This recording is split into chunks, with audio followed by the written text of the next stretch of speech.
आपने बहुत ही सारे महाशिवरात्रि की पूजा देखी होंगी। आज हमारे रामकोना की भी तो गाइज आज हम पहुंच चुके हैं यहाँ पर।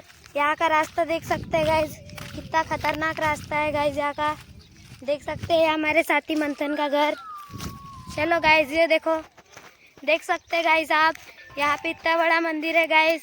ये बबूल के पेड़, ये हमारा मंदिर, और यहाँ पे बहुत सारे लोग लटके हुए हैं। लगता है ये पिछले जन्म में बंदर होंगे।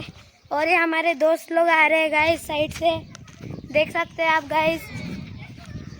देखो गाइस मंदिर देखो, और गाइस ये देखो मंदिर देखो। चलो अब मंदिर के अंदर चलते हैं गाइस। गाइस ये है नाश्ते में साबूदाना,